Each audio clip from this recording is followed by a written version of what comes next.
अस्सलाम वालेकुम। क्या हाल चाल है? ठीक है भाई। तो चैप्टर नंबर 57 तक हमने पढ़ लिया था ऐसे ही। Target some elements by tag name. ठीक है। टारगेट सम एलिमेंट का मतलब ये है कि पहले एक किसी एलिमेंट को टारगेट कर लिया और उसके बाद नहीं नहीं, आ जाएगा। इंटरनेट चल गया ना, डिस्कनेक्ट हो गया होगा किसी वजह से, चल रहा है। ठीक है, तो किसी एक एलिमेंट को आपने टारगेट कर लिया और उसके थ्रू फिर दूसरे एलिमेंट को टारगेट किया, मतलब वो पेरेंट हो गया। अच्छा, जब आप document dot gate element by ID लगाते हैं ना, या document dot gate element by tag name या बाय नेम, ठीक है, तो वो क्या करता है, पूरे एचटीएमएल डॉक्यूमेंट में जाके उस एलिमेंट को फाइंड करता है। ठीक है। और अगर आप डॉक्यूमेंट को हटा के यहाँ पे किसी एलिमेंट को दे दें, कि आपने पहले किसी डिव को गेट किया और फिर आपने लगाया div dot gate element by ID, तो इससे क्या फ़र्क पड़ेगा कि अब वो पूरे डॉक्यूमेंट में नहीं बल्कि उस डिव के अंदर जाके ढूंढेगा। ठीक है।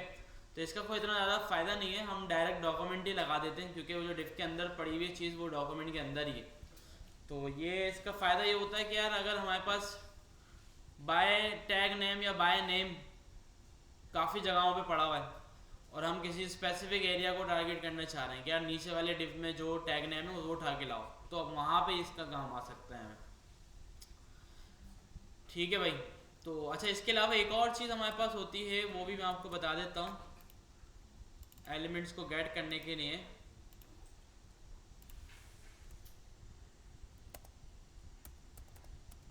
ठीक है भाई, तो बना लेते हैं जल्दी से फाइल।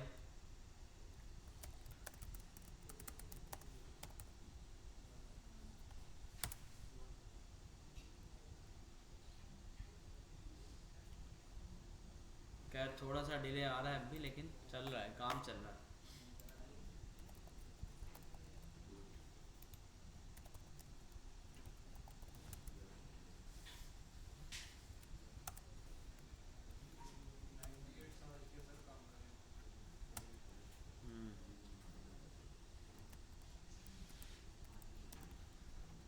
अच्छा जी, तो यहाँ पे अगर मेरे पास ये एक डिव है और इसमें कुछ भी हेडिंग पड़ी हुई है या क्या पड़ा हुआ है, और इस डिव के पास एक क्लास है और एक आईडी है। ठीक है। तो अगर मुझे इस डिव को जावास्क्रिप्ट में गेट करना है तो कैसे करूँ, आईडी से? तो हमारे पास एक तरीका है भाई, हमने कहा भाई एक वेरिएबल बनाओ मेन, और इस वेरिएबल के अंदर इस डॉक्यूमेंट को उठा के ला के रख दो, मिल जाएगा। ठीक है, इसको हम रन करते हैं। ठीक है, देखें इसमें मिल गया, मेन मिल गया, पूरा मेन उठ के आ गया, उसके अंदर h1 पड़ा हुआ है वो भी नज़र आ रहा है। ठीक है। अच्छा, इसके अलावा gate element by class name भी होता है। ठीक है, क्योंकि क्लास मल्टीपल होती है तो एरे मिलेंगी। ठीक है, ये क्लास मल्टीपल होती है, इस वजह से ये एरे मिल रहा है हमें। ठीक है। और आईडी एक ही होती है, तो इस वजह से आईडी वाला जो एलिमेंट है वो डायरेक्ट मिल जाता है। अगर आपने आईडी मल्टीपल बना दी तो इससे क्या होगा, जो फर्स्ट उसको मिलेगा ना वो उठा के ले आएगा, वो दूसरे वाले को नहीं देखेगा वो। सही। एचटीएमएल कलेक्शन, हाँ ये अभी हम देखेंगे ना, नोड लिस्ट क्या होता है। ठीक है भाई, तो मेन के अंदर, अच्छा मैं आपको क्या बताता, अच्छा इसके अलावा काफ़ी सारे और भी मेथड है यहाँ पे, by name, by tag name. ठीक है, तो इसके अलावा एक हमारे पास होता है document dot gate document dot Curie selector. ठीक है, ये बेहतरीन है। अगर आप इसको डॉट मेन देंगे, इसका मतलब ये समझ जाएगा मुझे क्लास से गेट करके लाना है। ठीक है, तो ये क्लास गेट करके ले आएगा। अगर आप इसमें हैश देंगे तो ये आईडी से ढूंढ के ले आएगा। ठीक है।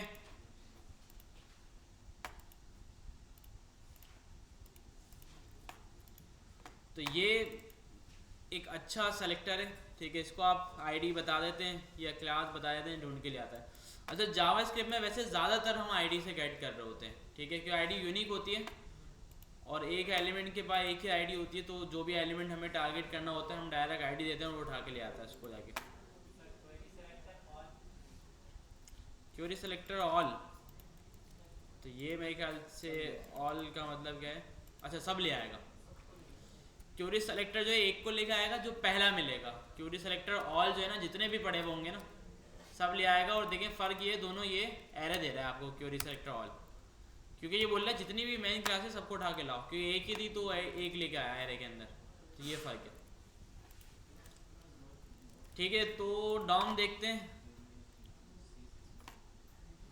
अच्छा, डॉम की जो मीनिंग है वो डॉक्यूमेंट ऑब्जेक्ट मॉडल है और ये सारी थ्योरी है। अच्छा, इसका जो प्रैक्टिकल है वो थोड़ा बहुत आपने करके देख लेना है, लेकिन हम नहीं कर रहे क्योंकि इतना काम नहीं आता। लेकिन ये है कि टेस्ट वगैरह में आएगा या कभी कोई पूछ ले तो उसके लिए आना ज़रूरी है।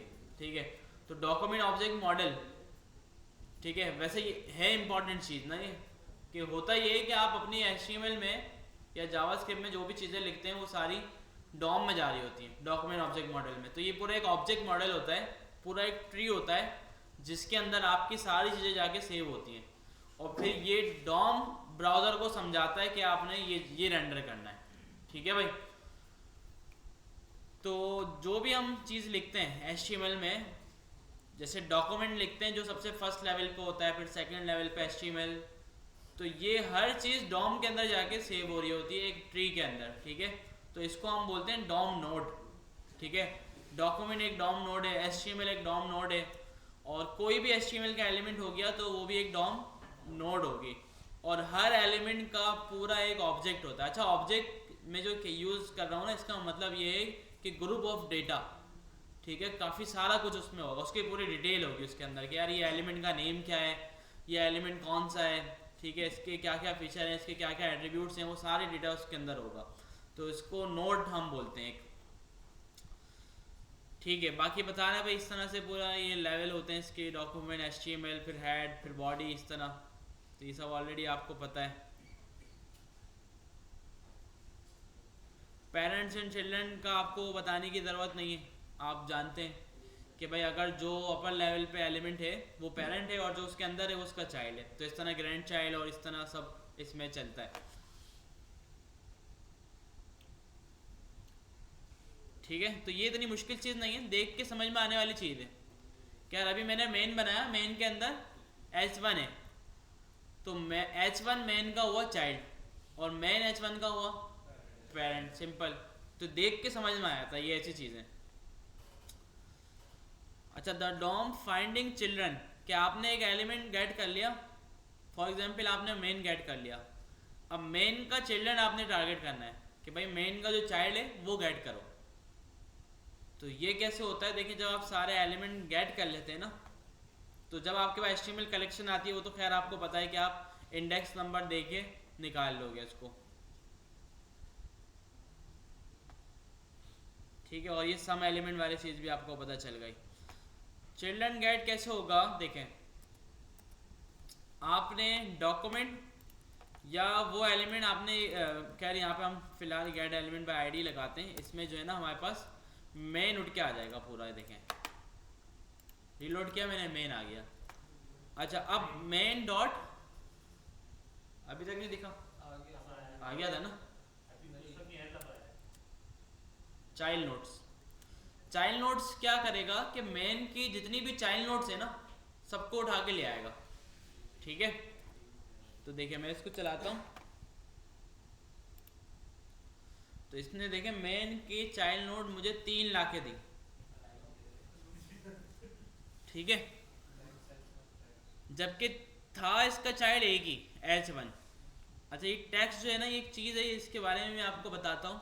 ठीक है, इसको हम बोलते हैं जंग आर्टिफैक्ट्स। ठीक है भाई, होता ये है कि जब आप इंटर करते हैं ना, जैसे आपने ये डिव बनाया और जब आप H1 बना रहे थे तो H1 यहाँ से शुरू हो रहा था, आप यहाँ पे इंटर करते थे ताकि कोड फॉर्मेट हो जाए आपका, ऐसे ही। तो ये जो इंटर की जो स्पेस है ना, तो ये भी एक नोड बन जाती है डॉम के अंदर, बात समझ में आई। ठीक है, तो इसको वो एक नोड काउंट करता है, उसको एज अ टेक्स्ट यहाँ पे शो करता है। ठीक है, देखिए फॉर एग्जांपल अगर मैं इसको हटा दूँ ना यहाँ से, देखिए मैंने हटा दिया और अब मैं इसको, हट जाएगा, हट गया, हटा दिया मैंने, यकीन करें आप मेरे पे। ठीक है, अब मैं इसको चलाता हूँ तो अब एक टेक्स्ट हट गया, एक अब भी है। और अगर मैं नीचे से भी स्पेस हटा दूँ ये ऐसे, तो अब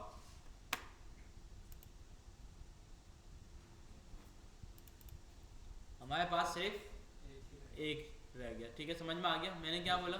जो एक्स्ट्रा इस पे लाइन ब्रेक हो रही होती है ना हमारे पास एलिमेंट्स की, तो वो भी एक नोड बन जाती है, इसको हम बोलते हैं जंग आर्टिफैक्ट्स। ठीक है, तो अगर हम उसको रिमूव कर देंगे तो अब ये बता रहा है भाई जो आपने मेन टारगेट किया उसकी एक ही चाइल्ड नोड है। ठीक है, और अगर आप उसको मंगवाना चाह रहे हैं तो आप जीरो इंडेक्स से उसको मंगवा लें। जीरो इंडेक्स से मंगवाएंगे तो ये मुझे H1 ला के दे देगा। मैंने टारगेट मेन को किया, H1 को मैंने H1 को डायरेक्ट नहीं किया, मेन को किया और फिर मेन से H1 को उठाया। अच्छा, अगर मैं ये ख़त्म नहीं करता जंग आर्टिफैक्ट्स और अब जीरो पे देखता तो क्या आ रहा होता? टेक्स्ट आ रहा होता, जो कि वही मैंने जो आपको बताया कि जब आप इंटर दे रहे हैं, देखें ये डेटा बता रहा है कि भाई /n हुआ हुआ इसमें, मतलब इंटर हुआ हुआ है, तो इसके भी इसने नोड बना के सेव कर दी। ठीक है, तो इसका पड़ता है तो इसका एक तरीका होता है, इतना नहीं पड़ता, बहुत ज़्यादा नहीं पड़ता, लेकिन अगर आप इसको सही कर देंगे ना, ठीक है, तो काफ़ी सारे टूल्स होते हैं हमारे पास जो ये रिकमेंड करते हैं कि आप अपने जो HTML या CSS आपने रखी है उसकी जो एक्स्ट्रा लाइन ब्रेक्स हैं इसको रिमूव कर दें। ठीक है, इसको बोलते हैं HTML को या CSS को मिनिफाई कर देना। ठीक है, इसके भी टूल आते हैं, देखें आपने सर्च किया मिनिफाई HTML, ठीक है, तो देखें इसमें मैं अपना HTML का कोड कॉपी करता हूँ, यहाँ लाके मैं पेस्ट करता हूँ और इसको बोलता हूँ इसको कर दो मिनिफाई। तो ये क्या करेगा, सबके पता नहीं इसमें हटाया नहीं हटाया, इस पर देखते हैं, कॉपी किया पेस्ट किया, इसने सारी स्पेसिंग हटा दी और अब हम देखते हैं नहीं इसने सही नहीं किया, ये वाला टूल थोड़ा सही काम नहीं कर रहा है। नीचे वाले पे आए, हाँ बिल्कुल, पेस्ट किया, देखें ये इसने सही किया। हाँ, जैसे बूटस्ट्रैप आपको मिल रहा होता है ना, देखिए इसने बिल्कुल सही किया, इसने ये हमारी HTML थी इसको इसमें कन्वर्ट कर दिया। ठीक है, देखिए सारा एक लाइन में आ गया, अब जितने भी जंग आर्टिफैक्ट्स होंगे ना सब खत्म हो गए। ठीक है, समझ में आया? तो फिर रीडेबल नहीं करना ना, आप जब आपने इसको जब आप इसको डिप्लॉय करेंगे ना, जब आप इसको लाइव कर देंगे, जब ये करना है, जब आप इसको दोबारा एडिट करेंगे तो इसको अनमिनिफाई करते हैं, उसके भी टूल हैं, यहीं से फॉर्मेट कर लेंगे तो हो जाएगा, यहीं से आप मिनिफाई। अच्छा, इसकी हो सकता है कोई VS कोड में एक्सटेंशन पड़ी हुई हो, वो यूज़ कर लें, काफ़ी सारे तरीके हैं कि इसको आप मिनिफाई कर दें, जब आप इसकी एडिटिंग करें तो इसको अनमिनिफाई कर दें। जावास्क्रिप्ट भी होती है, HTML भी होती है, CSS भी होती है, तो इससे क्या होता है आपकी जो एक्स्ट्रा स्पेसिंग है वो रिमूव हो जाती है और आपकी जो परफॉर्मेंस है वेबसाइट की वो फास्ट हो जाती है। URL में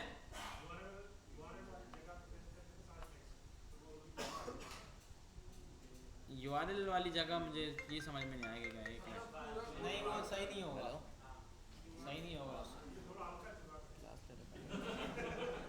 गाड़ी भी ये कुछ और हो जाएगा, क्लास में ना बोलो, कुछ और हो जाएगा। नहीं, जंग आर्टिफैक्ट्स है ना, उसको रिमूव कर देता है। जब आप प्रोडक्शन पे अपना कोड लेके जाते हो तो उस तरीके की प्रैक्टिस को फॉलो कर लेते हो। वर्डप्रेस की वेबसाइट है, कोई नॉर्मल HTML जावास्क्रिप्ट की कोई वनीला जावास्क्रिप्ट के ऊपर कोई चीज़ बनी हुई है ना, तो उसको इस तरीके से आप कर लेते हो। लेकिन जब आप कर रहे होगे तो तब नहीं करोगे, जब आपको पता ही नहीं चलेगा मैं क्या क्लास ले रहा हूँ, समझ रहे हो? बैक स्क्रैपिंग भी करते हो ना बहुत सी वेबसाइट के ऊपर, तो उसके ऊपर देखते हो कि आप उसको कोड इस तरीके से मिल रहा है, तो यही वजह होती है। सही भाई। तो हमारे पास काफ़ी सारे टूल्स होते हैं जैसे कि गूगल स्पीड टेस्ट, ये एक टूल है, इस पे अगर आप अपनी वेबसाइट डालेंगे ना, नहीं फाइबर नहीं, अच्छा ये नहीं, पेज इनसाइट्स के नाम से होगा, ये रहा। तो इस पर आप अपनी वेबसाइट का URL डालेंगे ना, फॉर एग्जाम्पल अगर हमारे पास कोई वेबसाइट है, चले हम इसमें डाल देते हैं फेसबुक का डाल देते हैं, सही है भाई, फेसबुक को चेक करके बताओ। देखें अपनी वेबसाइट का URL दिया, एनालाइज किया, तो ये क्या करता है, आपकी वेबसाइट में जो इश्यूज है ना वो बता देता है आपको, और परफॉर्मेंस बताता है कि कितनी उसकी फास्ट है, ठीक है। और ये सजेस्ट करता है आपको कि अगर आपका कोड मिनिफाई नहीं हुआ हुआ तो ये बोलता है आप अपने कोड को मिनिफाई कर दें, इससे आपकी परफॉर्मेंस में थोड़ा सा फर्क पड़ेगा, ठीक है। बाकी इमेजेस वगैरह बोलेगा, अगर कोई इमेज ज़्यादा बड़ी है उसको बोलेगा भाई कंप्रेस कर दो, कोई वीडियो बड़ी है उसको बोलेगा कंप्रेस कर दो, तो इस तरह की चीज़ें ये बताएगा, ठीक है भाई। तो ये समझ में आ गया होगा। अच्छा खैर, ये जो चाइल्ड नोड है ना, आप डॉक्यूमेंट को टारगेट करके चाइल्ड नोड कर करके पूरे डॉक्यूमेंट में घूम सकते हैं और किसी भी एलिमेंट को जाके पकड़ सकते हैं। जैसे कि देखिए मैं क्या करता हूँ, मेन वगैरह किसी को भी टारगेट नहीं करता, ठीक है। console.log डॉक्यूमेंट, ठीक है, डॉक्यूमेंट आ गया। अब मैं चाइल्ड नोड करके मैं बोलूँगा भाई चाइल्ड नोड्स, इसमें देखें डॉक्यूमेंट की जितनी भी चाइल्ड नोड्स होंगी आ जाएंगी टेक्स्ट को मिला के, अगर टेक्स्ट होगा। यहाँ पे टेक्स्ट नहीं था तो टेक्स्ट नहीं आया। तो अब मुझे HTML में जाना है तो मैं क्या बोलूँगा 1, क्योंकि 1 इंडेक्स पे था। मैं आ गया HTML में, आगे मैंने दोबारा लगाया चाइल्ड नोड्स। अब यहाँ पे मेरे पास हेड है, टेक्स्ट है और बॉडी है। टेक्स्ट खत्म कैसे होगा ये मैंने आपको बता दिया। अगर मुझे बॉडी में जाना है तो मैं लगा दूंगा 2, और अगर टेक्स्ट खत्म हो जाएगा तो मैं लगा दूंगा 1। बॉडी में आ गया। फिर अब मुझे बॉडी की चाइल्ड नोड्स देखनी है, ये आ गई बॉडी की चाइल्ड नोड्स। 1 पे डिफ पड़ा हुआ है तो यहाँ पे मैं 1 लगा दूंगा। तो देखें मैं बगैर आईडी से टारगेट करे इस डिफ तक पहुँच गया, ठीक है भाई, क्लियर है ये चीज़। तो खैर ये अब इतना ज़्यादा यूज़ नहीं होता, तो ये इसी वजह से मैं आपको बता रहा था। तो खैर लेकिन एक तरीका है हमारे पास जिससे हम ये चीज़ें कंट्रोल करते हैं, ठीक है। तो इसमें एक छोटी सी एक चीज़ बताता हूँ, मैंने की थी एक टाइम पे ना, क्या आपके पास कई दफ़ा ऐसा कुछ हो जाता है कि यार आपके पास HTML का एक्सेस नहीं है, ठीक है, HTML का एक्सेस नहीं है। मैंने वर्डप्रेस के अंदर ये चीज़ की थी एक बार ना, क्या मैंने उसमें एक प्लगइन डाला उसका लाइव चैट का, तो उसमें ये उनकी ब्रांडिंग आ रही थी उनकी ना, पावर्ड बाय आती है ना। तो मैं सोच रहा यार इसको मैं हटा दूँ, लेकिन वो हटे ना, वो बोले भाई पैसे दो हटाने के लिए। तो उसमें मैंने बोला यार इसमें कौन सी बड़ी बात है, इसकी आईडी पकड़ो और उसको जाके डिस्प्ले रन कर दो, वो हट जाएगा। ऐसा ही है ना भाई, क्योंकि वो HTML था। तो लेकिन जब मैं आईडी देखने गया तो जब पेज रिलोड हो रहा था हर बार आईडी नहीं बन रही थी। बात समझ में आई? मतलब आईडी को उन्होंने रैंडम करके बनाया हुआ था, तो जब भी ताकि इसको कोई टारगेट करके रिमूव नहीं कर सके। मैंने यार ये तो बड़े इन्होंने अजीब बात की। तो फिर वहाँ पे ये काम आ गया, डॉक्यूमेंट से उसका पीछा किया कि वो कहाँ पे पड़ा हुआ है और उसको जाके पकड़ा और उड़ा दिया। अब जब पेज रिलोड होता डॉक्यूमेंट उसको उठा के हटा दिया करता था। लेकिन खैर ये करना बिल्कुल भी सही नहीं है। मैंने आपको भाई ऐसी एग्जाम्पल दी है, ऐसा कभी भी नहीं करना चाहिए, क्योंकि फिर हुआ ये कि जो प्लगइन था उसको ये पता चल गया और उसने ब्लॉक कर दिया मेरी वेबसाइट को, ठीक है, और उसने बोला अब हम आपको अलाउ नहीं करेंगे प्लगइन। तो ये सीन है, तो इससे ये नुकसान होता है। तो खैर ये एक बस छोटी सी एग्जांपल थी, लेकिन इन जगहों पे ना इस चीज़ें काम आती हैं कि जब आपके पास HTML का एक्सेस नहीं है, आप आईडी से गेट नहीं कर पा रहे, या किसी एलिमेंट को आप आईडी दे नहीं पा रहे और वो ऐसे ही पड़ा हुआ है वहाँ पे, तो आप चाइल्ड नोड के थ्रू, डॉम के थ्रू उसको टारगेट करें और जो भी करना है कर लें।